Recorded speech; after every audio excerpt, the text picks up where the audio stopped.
Hey everybody, Jared Bruning here with Daily Bellringer Now, and of course this is my little segment that I do from time to time, hopefully just sharing some ideas or thoughts about education, especially focusing on teaching history and social studies.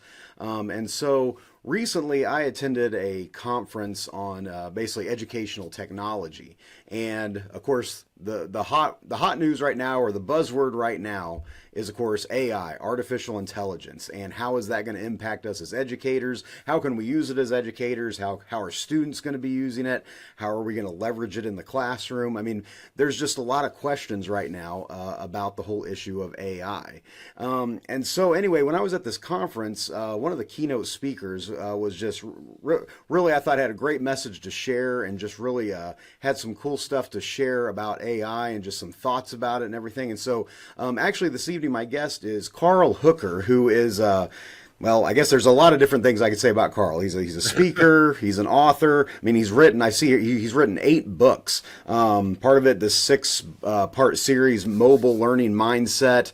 Then, of course, when he was at the conference, he kind of spoke more on this book called Ready, Set, Fail, talking about how we need to take risk in the classroom and kind of allow students to explore their learning and everything. But then, of course, his newest book right now, and of course, I'm sure he's going to talk quite a bit more about this, but it's Learning Evolution, kind of talking about AI in the classroom and in education, and how are we going to address all this and everything. So without further ado, I'm just going to go ahead and welcome Carl here. So Carl, thanks for joining me here on Daily Bellringer Now. And I guess if you want to tell a little bit about yourself, give us a little idea of some of your background.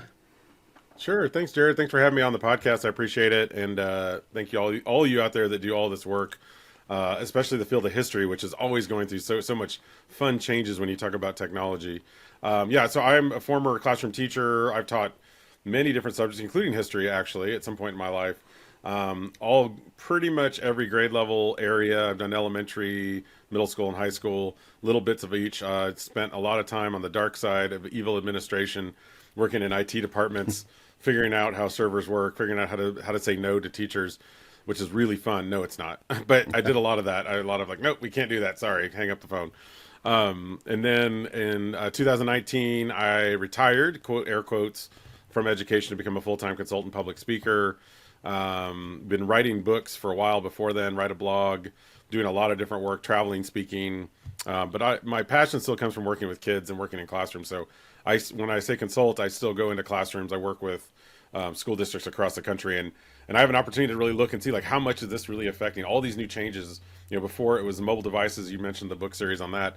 Now it's, what is AI and what does that look like? So even like last week, I was working with my daughter's elementary teachers. We had a full day workshop on just talking about AI at elementary level and what does it mean, which is very different, by the way, than high school, because there's, who can use it and who can't. Mm-hmm. Yeah. Well, I was going to say, you said you taught a history class at one time. I don't know. In my experience, it seems like every single teacher, for some reason, they tag on a social studies certification to, you're a music teacher, you teach band. Well, let's just throw a history certification on there. So yeah, well, seems like everybody in Texas, ends up I'm in Austin. If you can't tell from the Franklin's Barbecue T-shirt. Oh, there you go.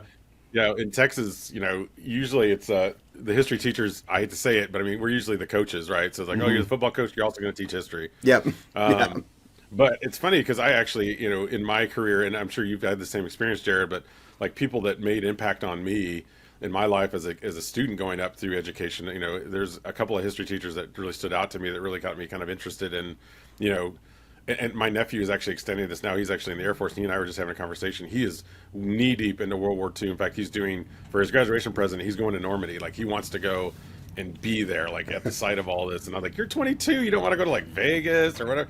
No, he wants to go check out the battlefields of Normandy and everything that's left behind there. And I'm just fascinated by it.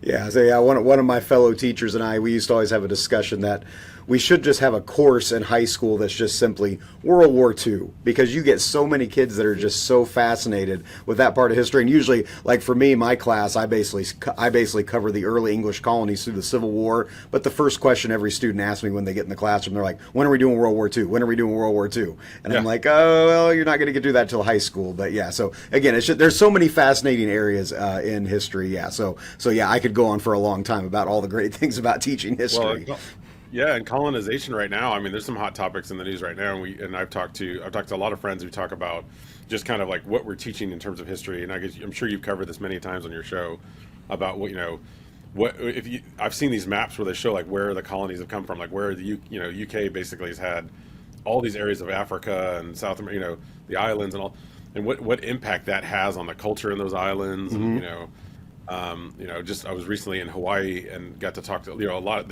You talk about a company, they had a queen in the early 1900s that was over their land, and then we kind of came over.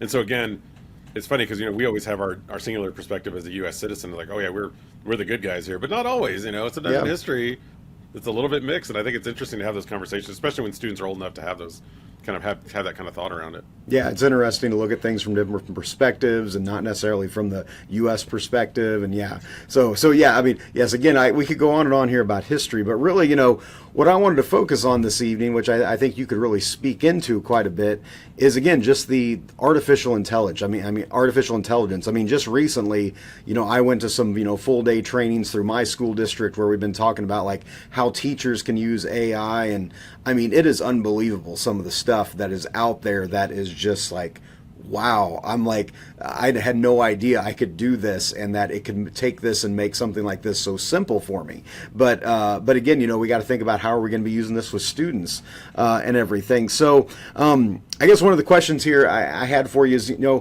how can artificial intelligence be used really to make history lessons more interactive and more engaging for students? Have you got any thoughts on that? Yeah, I mean, and I'll start with the big thing is this comes down to teaching and learning. Technology, we'll talk about some fun tools and some ways to do it. Still comes down to the teachers and the students, and then having those relating to them in terms of like what the historical evidence is. So if a kid's way into Minecraft, then have them rebuild the pyramids to scale in Minecraft. Have them actually create something in that space. So again, it comes down to still those passions and relationships. But that being said, yeah, there's a lot of great things. AI, one of the ones I mentioned in the book actually around history specifically is I actually had, this is an interesting activity to do with students when you talk about digital citizenship too. And that is, I had it rewrite history of President Lincoln as a dragon tamer. So before he became president, he was actually a dragon tamer. And so it created this whole short story about what that was like. And it's interesting because it weaved in parts of actual history because I prompted it to do such. And so then as an activity, you can say, okay, now let's look, what of this is real and what of this isn't. Now, some of it's pretty outlandish. And again, the AI isn't really great yet at like hiding some of that stuff, which is probably good. But then what was an interesting extension was someone took that activity and ran with it. So I just actually on Twitter about 2 weeks ago, someone posted this really gorgeous picture of Abraham Lincoln riding on a dragon using an AI image generator, which then got me thinking, wow, so there's parts of history that we have a representation of what it looked like, maybe in our history books, maybe we have those one or two images that were drawn for us, especially when you predate the photograph. So how neat would it be for students to then say, okay, I want to reimagine what was happening in this historical figure, this historical time frame or figure, and have that actually recreated in AI. So I kind of leverage AI image generators more than I do lately. It seems like the large language models, like chatbots, like ChatGPT. But I think that there's a place for both of them. And I think if you can get a student to say, okay, I want to tie this in, or as a history teacher again to say, hey, retell the Gettysburg Address, but do it in this style of Monty Python. I had it do that once too, and it was it's kind of impressive. And again, for a kid who loves Monty Python, you're like, oh, that makes a lot more sense to me now. So again, making those connections. And this isn't even the kids doing it. This is really just a teacher saying, oh, I know you love, whatever, Mr. Beast or whatever on YouTube, something like that, to tying it into stuff that they like. And I think, or having kids do that. And I've heard more and more lately, now that it's starting to get relaxed a little bit in schools, more and more kids are starting to leverage it for that. They're saying, hey, I didn't quite understand the way the teacher explained this concept to me. Retell it to me in this kind of style. And then they're starting to kind of personalize their own learning style, which is kind of neat. We've been trying to do that for decades. Yeah, and you kind of made me think about there, of course, the whole Abraham Lincoln vampire hunter and all that. And of course, yes. I mean, when you think about that book, I mean, yeah, it's completely ridiculous, but at the same time, there's several elements of real history that are in there. And yeah, if you could get somebody interested in, pre-Civil War politics, by using vampires, yeah, why not? You know, so yeah, so you were talking about image generators there, I guess. Yeah. And again, just you know, heads up here, I am going to put a lot of links down in the description here to some of these things we might be talking about during our discussion here. But I know you had, I think I heard you touch on that a little bit when I was at this conference. Can you expand a little bit, like, you know, where can we find some of these image generators and things like that? Yeah, and I'll tell you, they're still, some of them are still very much in their infancy, so they're not quite mature yet. Like Canva, for example, has a great, it's called Media Magic now. It used to be called Text to Image. And you can go into Canva and then basically on any white template, just ask it in text phrase, create an image of, you know, Abraham Lincoln riding on a dragon or a bunch of Bigfoot playing pickleball, whatever, and it'll generate images. I will tell you that humanoid or human images tend to be a little bit weird, like they'll have 6 fingers or something's quite off with them. Like the AI isn't great yet without those kind of objects. Animals, it does really well. Just regular, everyday, non-living objects, it does really well. And then what you can do is it'll just output different models, and you can change kind of the artistic tone of it. Do you want it to be watercolor? Do you want it to look realistic? Photograph? And so Canva is a great place to start because I feel like, for one, it's educationally focused and it's got a lot of built-in features that we know if you use Canva for education, that's safeguarding you. But if you want to expand a little bit further, Bing Image Creator is actually so DALL-E 3, which is built by ChatGPT, costs $20 a month to use, and it's amazing, beautiful AI art. However, if you're already a Microsoft user and use Bing Image Creator, they give you so many credits a day, which you'll never use. And guess what it uses on the back end? It uses DALL-E 3. So you don't actually have to pay for it. So sorry if the people in ChatGPT are listening to this, but don't pay for it. Use Bing Image Creator and just Google search Bing Image Creator and it'll pop up. Oh. And there you have, which is kind of funny because I just said Google search Bing, which I'm sure Microsoft would be happy with. But the outputs on that are really, really impressive. And then I'll add one other one, because this is one I've been using a lot lately. And Padlet is a tool that we've used a lot in education over the last decade. It used to be called Wallwisher. Now it's called Padlet. For the last 7 years, it's been called that. But recently they added 2 new features. One that is open to anybody that uses it, and that is the I can't draw feature. So when you post on a Padlet wall, you can post a text, an image, a GIF, kind of the standard stuff that you could always do with Padlet. But there's a little dot, dot, dot where it says more. And if you click on that, it expands a menu that says I can't draw, and it opens up an image generator. So there you can tell your students, hey, I want you to go into Padlet. I want you to open up this image generator, and I want you to describe what you think the scene that happened during this one pivotal moment in history looked like, and then have their images come up on screen and then kind of dissect those, and even ask them, like, what was your prompt? How did you get it to do this? Or redo your prompt, and it gets the kids kind of learning that way. So I thought that was pretty neat. The other feature, by the way, that I just found out about is called Magic Padlet, and it's, I think, only for paying education customers, but essentially you could say, like, create a Padlet wall about you know, the Battle of 1812 or something, and it'll give you resources, images. It'll kind of create a skeleton for you that a kid could use as a research launching point, which I think would be pretty powerful too. Yeah, and you know, so many times now we're visual learners. I mean, yeah, yes, we're wanting kids to still read and get that reading comprehension component, but I've got so many kids, like some of my best lessons that I know I've got them hooked. There's like when we take like Paul Revere's engraving of the Boston Massacre and just break it down and just look at the picture and just figure out what's in the picture. And if you can have kids like create pictures of their own, I mean, that could be amazing as far as getting them more engaged into the history that you're talking about in class. So yeah, I love that idea. I'm definitely going to be going and trying that here in the next few days and everything. And then I guess I had another question here for you too. And again, I suppose it's just going to be kind of like seeing what tools you know of that are out there. But I know I've seen some stuff about like creating like almost like virtual historical experiences for students. I mean, can you think, are there any like AI tools right now that you're aware of that we can kind of use to create those virtual, almost like field trips, I guess you would say? Yeah, that's still very much in its infancy too, and there's not a lot out there in that space that I've seen that I would actually vet. And that's the thing. It's like I know that there are tools that do it, but the ones that I've seen so far, I would not put in an educational space, if I'm being honest, just because there's either data that makes me nervous about what they're doing with my data, or there's something that the output I can't guarantee what'll happen. And like there's a great image generator that I won't mention that I've used in the past. And actually used it to design the cover of this book. There we go. Put the book on the show. And it's amazing, but it also has no restrictions on it. So a kid could actually do anything and anything would pop up. So in terms of virtual field trips, you know, I'm still keen on a lot of what's out there with 360 Cities that's built into Nearpod. I mean, they still have a lot of classes. One of the most impactful lessons I ever saw was in a seventh or eighth grade world history lesson where they were visiting the concentration camps at Krakow and actually looking in modern day, not back in time, but actually looking at and having the kids zooming into the walls and seeing the scratches and the fingernails and the walls, and just, you want to hear the quietest I've ever heard a middle school classroom is that moment when I walked in and I was like, this is, and they realized that moment they were transported to. It's like you were saying, having that virtual world, I mean, getting us out of our geographic barriers, because a lot of our students, they can only see what's around them recently. And so having that virtual reality, I think is so important. I do think, and it's interesting, I was on a call earlier today with a company that's designing augmented reality and virtual reality. And that's one of the things that they're building into their features is an ability to do a text to virtual world, essentially. So instead of text to image, it's a text to, I want you to create this landscape, create these images, create these pyramids, create these historical figures, and have them pop up on the screen. One other one I'll mention that I've really enjoyed, and it's more digital, less AI, but more digital, and that's and then it just escaped me. It was just like right there, and it's 3D it's CoSpaces. There we go. CoSpaces EDU. Have you ever used that before, Jared? No, no. CoSpaces is pretty cool. So CoSpaces, what you can do is, and there's a free version, and then of course there's the paid version. But what I love about it is you can construct with basically 3D imagery a virtual world.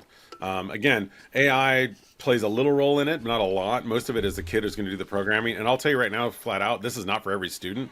So like assigning this to a whole class would probably be futile, but there are a few students that really gravitate toward coding and programming, and it's drag and drop. It's not like they have to know HTML code or any type of CSS code or anything like that. But what they can do is recreate these scenes and then have them interact, and then students can also, other students in the classroom can participate in it and actually interact with the characters, which is kind of neat, where they can have different speech bubbles come up, almost like Zelda, where you can have, two different paths depending on what your answer is.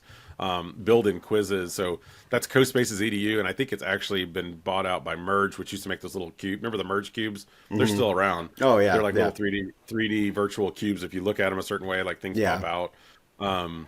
So that's another good one, I think, for building virtual worlds. But again, in terms of AI constructed virtual worlds, I don't think there's anything out there yet that I would say that I've seen that's like, this is going to be it. But I think that's what's coming next.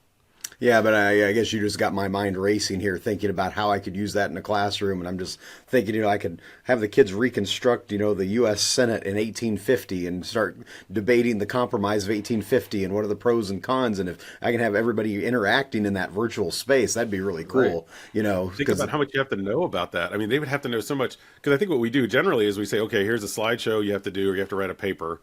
And those are like our two outputs in education. But for a few kids, it'd be like, wow, it'd be great if, hey, you're really good at this. Why don't you design this? And then the rest of the students, like you're saying, we could jump in and actually have that debate right there in a virtual space. It'd be pretty cool. Yeah, and then too, you have those students that are afraid to raise their hand, that just don't want to speak in front of the whole class. Right. In a virtual setting, they would probably be more comfortable to come, share their thoughts and everything. So that would be an amazing thing. So yeah, that might be something to play around with to see if we could make that work. That's an awesome idea. So. And again, I suppose this next question here, this is not just necessarily focused just on history teachers, but really on any teachers, because of course, differentiation is the word that we've been hearing since our first day in school back in college when we were going to school to be teachers. It's always about differentiation. How are you going to do that in the classroom? And it's always a struggle, because every year you get a different group of kids and you got to find different ways to reach every single one of them. So can you think, are there some like tools that you know of, or some ideas you have that maybe AI could assist us teachers in finding ways to address personal learning needs? Yeah, I mean, there's a couple that come to mind right away, and one of them is Magic School. I don't know how familiar you are with Magic School, but it's a for me, it's kind of become a teacher go-to. Hold on a second, I'm going to cough. See, there was my cough. You got me to do it. It's kind of been a teacher go-to tool, because what it does is it allows you to have, it does a few different things. One is it can use AI to actually differentiate language, but it also lets you differentiate even your instructions. So for example, if you have students that are at different reading levels, you can pop in what you would normally put traditionally. I'm going to send this out to all 30 of my students, and they're all going to get the same instructions. But if you know that there are certain students that read differently on different levels, you can adjust the reading level of those instructions, or you can do it in a different language. I will say the translators are becoming a lot better now, or early forms of Google Translate were a little bit, they left something to be desired, but now they're getting better. So even that allows you to differentiate a little bit to whatever their native language is. And I think building that out and then saying, okay, now taking that to the next level, what I was talking about earlier, saying, well, let's tie into an actual something you're interested in, and let's see if I can explain it to you in a way that's something you're interested in. I don't know anything about, what is it, Roblox or whatever it is that my kids are playing half the time, Hmm. but I know that I could leverage an AI engine to give me a little bit of insight in that and try to explain a concept to them in that form. And I don't have to do the thinking on that. I can let it kind of build a skeleton of it, and then I would add in my own insight. And I think that's the one thing I would say as a cautionary tale for anyone out there using these tools. It's great for about 80%, but you need to also pull in your own human experience, and I think that's what makes it so great. So yeah, getting to true differentiation and personalization, I think using these tools to help us with that. The other thing I'll add about Magic School, just to go back to that, they have the differentiated rubric designers that you can do. They have an IEP generator that would have saved me hours of my day, because as a teacher that was working with special education students a lot, you're creating IEPs for each student. Now, you never want to put in actual student data, and that's a one big disclaimer I always tell people: don't just throw in student data, because you don't know where that's all going. Hmm. But you could put in, like, I have a student with these certain learning needs and learning modifications. Give me some ideas and strategies for that, and boom, it'll generate an IEP for that. You can even do that with just a normal Chat GPT type program. But again, my big thing, don't put in student data. Don't actually put in names, birthdays, or anything like that. However, you can put in descriptors, and I think that's important. And so again, as a teacher, like, man, this kid, I can't get them to understand this certain concept. I will be honest, as a father of a 15-year-old, I've said, how do I talk to my 15-year-old daughter about her interaction on the phone after a certain time of night without sounding like a really mean dad, right? Yeah. So it's giving me those ideas that I can then say, okay, that'll work, that won't, but at least it kind of seeds the idea for me, and then I'll let it grow. Okay, cool, cool. I was going to ask too. I don't know if you've played around with. Excuse me, there I go too, coughing here. But I don't know if you messed around with the. It's a Google extension called Brisk. I don't know if you messed around with that one at all. That's one too that I've been playing around with that one recently. With, as far as like we were talking about how like the AI can help you like change reading levels very quickly and easily. That one has something built in where basically, because a lot of my stuff I send out to students in Google Docs, and it's like I can change it just using Brisk. It'll automatically rewrite it from 10th grade level down to a 7th grade level. I So love it.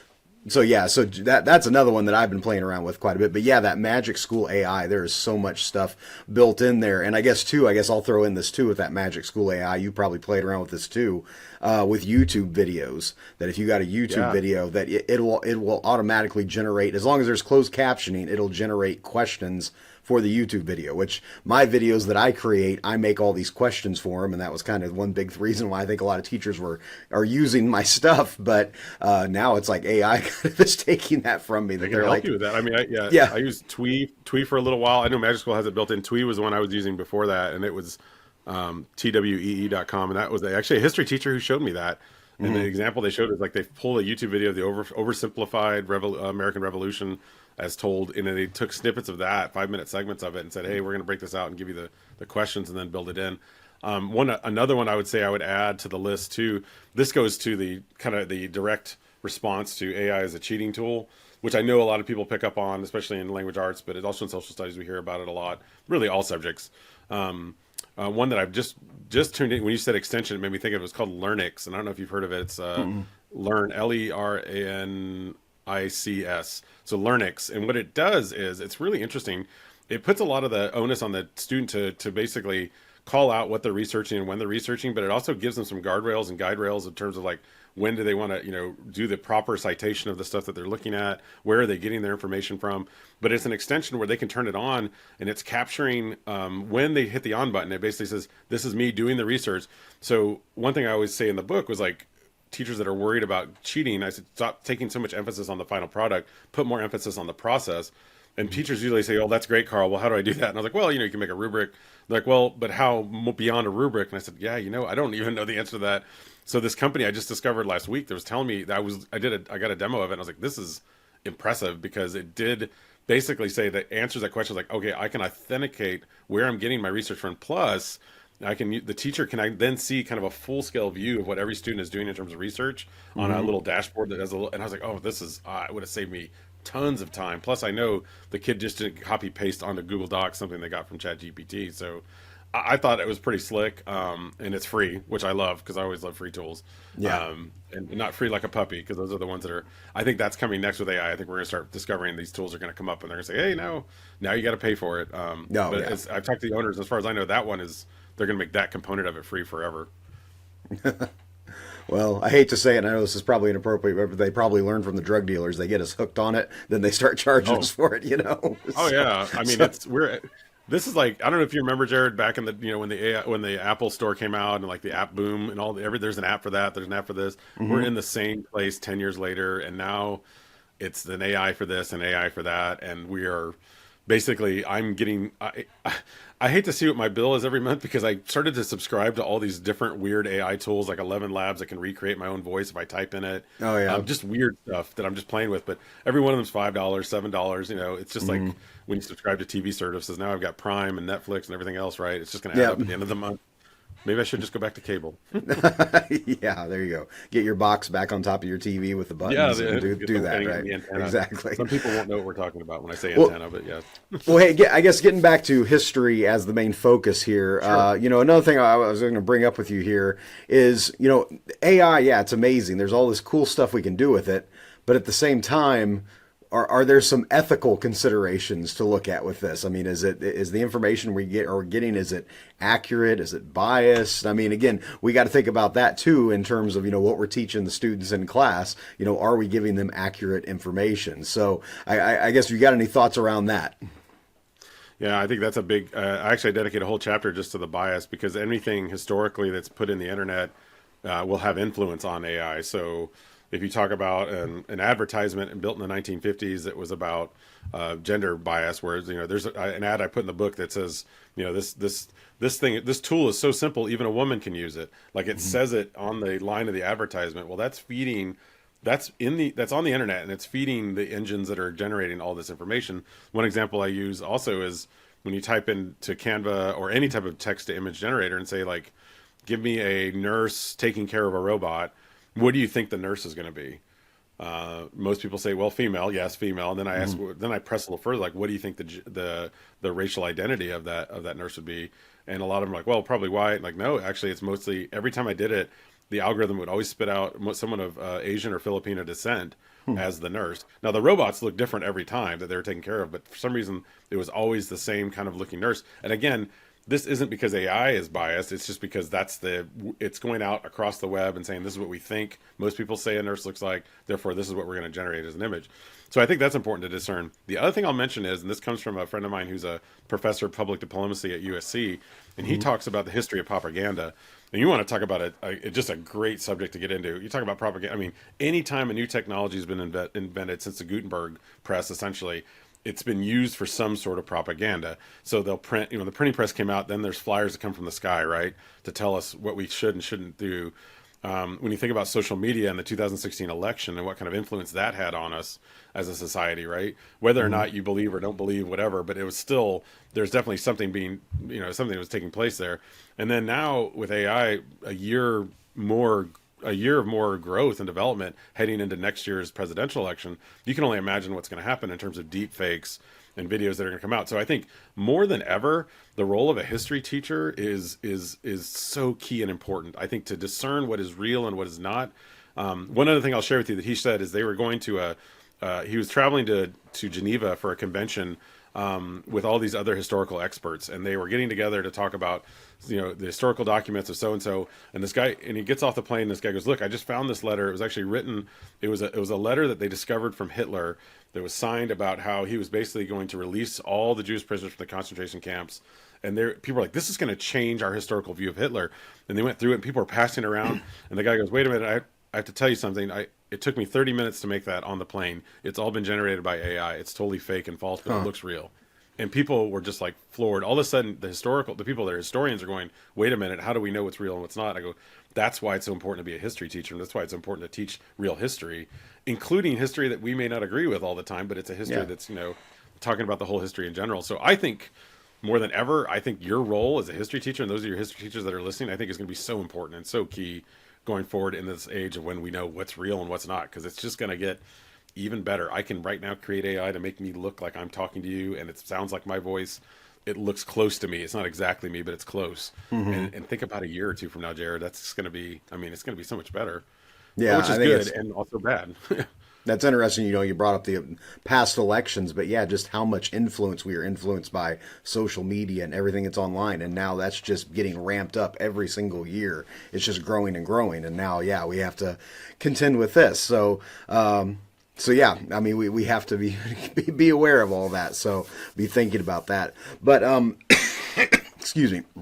But another question I want to ask you real quickly. I won't keep you for much longer. But what are some ways, like with artificial intelligence, that like we can promote students collaborating with each other? Are there some tools or anything out there that you've seen that teachers are using that might help with getting students to work together a little bit more? Yeah, and I think using the example I brought up earlier with Padlet, I mean, which is already by its very nature a collaborative space. So I think AI as a collaborative tool, probably not so much, but I mean, having AI as a feature of a collaboration, yes. So for example, you have a group of 3 or 4 students that are recreating or retelling a part of a historical scene or something that happened in history. Again, in traditional metrics, you say, all right, we're going to create our slideshows, do our bullet points to talk about what it was. But now what you could have them do is have one student who's really maybe skilled at AI image generation say, hey, we're gonna blend it into the story and use it to kind of tell a story. And then maybe have another student that's really good at text and video creation, which is also still very much in its infancy, but Canva now has that as a piloted beta tool where you can create little short video snippets of things that aren't real, but they happened at some point in history. Again, getting students to create those little artifacts, and then still, really placing emphasis on oral presentation, which I think is one of the few things that AI can't cheat right now. Is you can't get up there and just talk about something that you don't know about. I mean, you're going to be able to tell through students for that. But I think when you think about a collaborative effort of saying you're going to be in charge of creating these artifacts, you're going to be in charge of having AI maybe help script our idea or script our story out of how we're going to tell it. Or if we're going to recreate a news, I've seen this a lot in there. We used to use this with Flipgrid. Oh, I still call it that. It's Flip. I always do that. Like using that to retell history as a newscast, something along those lines. Now have someone have AI help with the script generation of that, tweak the script to fit the people that are actually playing the certain roles. And then again, using image generator, you can have the group creating images that are floating up and you're doing a newscast. What used to take probably a month as a project could probably take less than a week now. And again, if the kids really know their information, they'll be able to tell it really well and also to feed those prompt generators really well. So gone are the days of like, oh yeah, there's the one kid who's going to write the entire script and we're going to wait for 3 days while they write it. And now this kid's going to do all the pictures for the slides. And now this kid's going to put the slides together and present it. Now you can work together and each one of you can take kind of your own piece and it'll accelerate some of that as well. So I think potentially it could be great for that. Again, always caution, making sure that kids are actually putting some of their own learning into that too, not just copy pasting everything, which they could do before AI too, if we're being honest. Well, I think you said something there really important in that, so many times teachers today are like, oh, well, Chat GPT, they can just simply type in whatever they want and get their answer. But I think we as teachers have to teach them how to ask the right questions. And that really shows if they're actually learning, is if they're asking those right questions to get the prompts, to get the right information. So I think that plays a big role in it as well. Yeah, and I'll add just one other point, and this is like my professor friend I was talking about earlier at USC. He said he told all of his students, he said, I want all of you, and these are again history students in college, I want all of you to use ChatGPT to write this basically a diplomacy piece representing a different country coming to the United States to talk about climate change or something. I can't remember what the topic was, something like that. So they did, and then they turned in the paper without any edits, and he said, okay, right now you got a B minus. Now what I want you to do is go back in and make it an A plus paper, which means I want you to learn, research. You have to know that topic backwards and forwards deeper than you ever did before. And he said the quality of work that he got is the best that he's ever had in the 5 years of doing the project. Plus, the students actually knew more about their country that they were representing than they would have if they'd have just gone on Google and copy pasted it. And I think that's important to think about with all this. And the other thing I'll say about the cheating part of it, if a student goes to somebody and says, I want you to help, I'm going to hire a tutor to help me write my college essay, we kind of don't bat an eye to that. Or if a parent is helping a student build their science project board, which I know you always have all the time, it's a parent project, it's not really student homework. We don't really bat an eye to that. But the truth is not every student has access to a tutor or even a parent at home. So I think AI could potentially help level some equity concerns of students that don't have access to maybe people to help them with reframe their thinking, or they can put their writing into AI and then have it regenerate and say, oh, here's a couple areas where you might want to improve. So to me, I think that could be a really big game changer for a lot of students, especially those, again, they don't have access to things like human tutors and parents. Yeah, that's a cool idea. I never thought about it that way before. So yeah, definitely. So one last question here, and I realize this one's going to open up a can of worms here, because all of us know, some of us older teachers who were here when they first started throwing Chromebooks into the classroom or iPads into the classroom. It was pretty much our administrator said, "Okay, here's your pile of Chromebooks. Yeah. See you later." And that was it. And it was like, well, what do we do now with it? Well, I think AI, we're kind of going to be running into that same thing, that it's kind of like, we might be asked, like, how are you using AI in your classroom? But yet we haven't been given any training or any, really big background on it, which hopefully maybe what we're sharing here will give people some ideas. Yeah. But I mean, what kind of training or resources do you think teachers should be looking for, or districts should be trying to get their teachers ready for this, or get them up to speed on AI? Well, I think if anything, there's a great book that's out there. No, I'm just joking. Yeah, well, yes. No, no. I think honestly, and I think what I tell teachers all the time is, and this is with any tool before AI and even with AI, is get out there and see, like, use your social media, use Twitter, use LinkedIn, use whatever you can to connect with folks and see, like, what are the tools that are out there being used. Like Magic School is a great example. 6 months ago, nobody knew what that was. And now it's everywhere because, again, teachers found it. They found certain things that they found useful to them, and they shared it on social media or on a community board or with their local organizations, like you and I were at IETC last month in Illinois. So again, finding people that are in the same space, and then seeing what they use and leverage, and then going in and actually using it yourself. What you'll find is that it's not that scary. It's not, and also you'll find it's not that great and accurate. So if people think that kids can use it to cheat, you're going to find out really quick, like, oh, I could tell that was generated by AI after you've done it a few times. So I always encourage teachers to use it for that. And actually the best advice I ever got was from a friend of mine from the New York City Department of Ed. That's a giant district. They have 1.2 million students. It's huge. Mm-hmm. And I was like, how are you managing all this? And she said, what she would have the teachers do is basically say, hey, use it for something personal, like have it do something fun, like write a recipe out or write a workout plan for the next 3 weeks and see what comes up, and just kind of tie into some sort of personal use for those chat GPT type moments and say, okay, this is how I can use it. And it's just dipping your toe in the water that very first time. And then you start thinking about all the concepts, like, wow, if I'm struggling with something as a teacher and the next day I got to come in there and figure out, oh, okay, so I know all my kids are missing this one point. Well, maybe I pull up Curipod and I have Curipod generate a slideshow that is actually interactive. I'll double check it for accuracy, and then I'm going to push it out to my students and say, hey, let's interact with this and see, like, maybe this will help you learn it better than the way I taught it to you. So you can almost use it as a teaching assistant. So you have to kind of see that potential out there. But again, you have to start with just putting your toe in the water and trying it for something fun and personal. Yeah, I totally agree with that. I mean, honestly, one of the main ways I'm using AI right now is just simply like some of my emails. It's not like it's anything that I'm actually using teaching students. It's like I'm just writing an email and I'm like, I could probably have worded that better. And so I'll put it in, throw it in Chat GPT and kind of let them look at it. And then I look at it and I'm like, oh yeah, I should probably add that in there, put something about that in there. So it kind of helps out with little things like that. So yeah, just trying it out with that. And then from there, yeah, you can kind of keep on building on that and finding other ways that you're going to use it and everything. So yeah, I mean, it's just an amazing tool. I mean, it's amazing what's going on. It's an amazing world that we live in today, seeing all of this stuff going on. Again, I'm sure you've probably heard the joke every conference you do that Skynet is on its way, but sometimes it feels that way. That You got to bring in Skynet. That's like it's true. I think, but it's funny. We joke about Skynet, but I do think that does affect us. I mean, pop culture affects how we think about AI. When you think about iRobot and war games and Skynet, and even before that, 1967, there's this movie that came out called 2001: A Space Odyssey that had a robot computer that basically tried to kill the astronauts on board. Sorry, spoiler alert if you haven't seen it. But yeah, it's an old movie. Hopefully, people have seen it or they know what I'm talking about. But yeah. Well, it's definitely one of those things we as teachers can't just simply sit and bury our nose or bury our head in the sand and say we're not going to do this. It's like, students are going to be using it, so we need to be learning how to use it and know how to use it properly. So anyway, yes, a big tool is pick up Carl's book. Check out his book. Again, Learning Evolution. There you go. You can see it there on the screen, Learning Evolution. Check that book out. I personally need to read it as well. I need to get that book and read it as well. So yeah, check out that book. I'll put a link to that book and Carl's other resources in the video description here. So Carl, was there anything lastly you wanted to say here or share?